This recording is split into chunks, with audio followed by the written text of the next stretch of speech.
in the UK.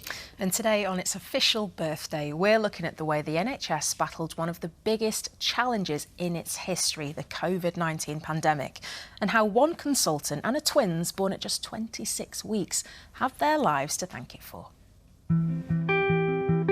In early 2020, during the pandemic, Perpetual Uke was working as a rheumatology consultant at Birmingham City Hospital. By the time a national lockdown was declared on the 23rd of March, total cases of COVID-19 had reached over 10,000 in England alone. At that point in time, nobody knows the best way to treat COVID because it is not something we had previously dealt with. By the following week, this number had almost tripled. NHS England declared coronavirus a level 4 state of emergency. We had COVID team that were working tirelessly and also managing people that are at risks, like myself, who was at that point in time 20 weeks pregnant. Pregnancy puts those with COVID at greater risk of becoming seriously ill. But despite being clinically vulnerable, Pep and many other NHS workers continue to work on the front line because they knew they were needed more than ever.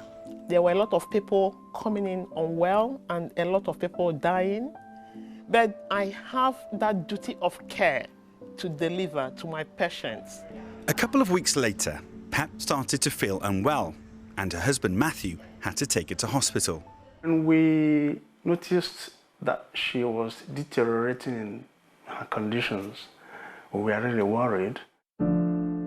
Doctors confirmed she had contracted COVID-19. The decision was made to admit her to critical care. The critical care consultant came to me to tell me, Pep, this is COVID. You will be sedated and intubated. And with my knowledge of medicine, I was looking at being sedated and never coming back. Pep was placed on a ventilator and put into an induced coma. Lynn Nolan and the midwifery team had to carry out her maternity care on the ICU ward, monitoring her closely with daily scans. It was an unprecedented challenge, but their care and compassion never wavered. Walking on to intensive care for that first time was quite tough to see so many sick people. On the 10th of April, the difficult decision was made to deliver the twins via an emergency caesarean. Dr. Nash was the lead consultant overseeing the twins' neonatal care. Twin pregnancies are more complicated in a mother who's well, let alone having COVID on board. So the difficult decision came to deliver her babies to try and help her survive. I was wondering, is she going to die alone? Is she going to die with the twins? Will the twins be alive and she dies? You know, I can't imagine a future without her. At just 26 weeks gestation, there was a risk to the twins' lives too. Babies who are born premature can face many complications, and that might be problems with baby's lungs, blood pressure. They can have problems with their brain, the heart, and these can be quite serious at times. Each weighing under 2 pounds, less than a bag of sugar, Pascal and Palmer were delivered and quickly transferred to neonatal intensive care and put on ventilators to support their breathing. Pep remained in a coma for another 2 weeks while she recovered. When she woke up, she suffered from what's known as ICU delirium, a condition where patients experience a heightened sense of confusion. I was so terrified because I've lost my bump, and at the same time, I had that dream that all my families had died. We were trying to put strategies in place which would help her, but obviously because of the way she wasn't computing that at all.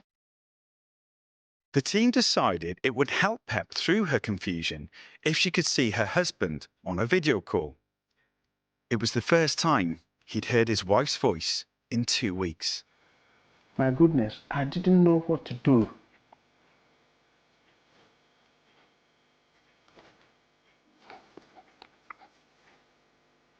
It was,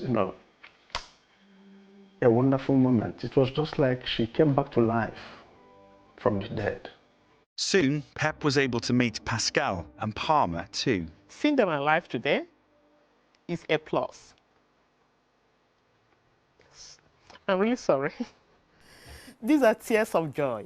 They stayed in neonatal intensive care for another 4 months until August, when they came home and finally met their older siblings, Namdi Ronald and Chizimdi Claire. Everybody remembers Pep and Matthew and Palmer and Pascal very fondly, and seeing them through the journey to when they're able to go home is why we do what we do.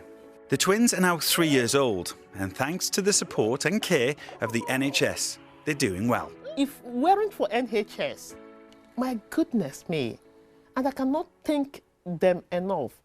Pep still keeps in touch with the team at Birmingham Women's Hospital. Pep, you look incredible. Today, Lynn has come back to visit the family. And what have you got? Are you going to show me what you've got? That's the fruit of your labor. Oh, wow. It's so lovely to see them from what they were to where they are now, and also to see you looking incredible. NHS is a family, and we are going out to make that difference and put smiles on people's faces. And you did it for me. Pep is now back working part-time on the rheumatology ward, and both her and her family are eternally grateful for the care they received from the NHS. The caregivers, I still wish to give them a hug and thank them so much for what they've done for me and my family. They performed a miracle. People were working tirelessly day and night to make sure that I came back to life. With the help of great God, everyone did their best to bring us to where we are today.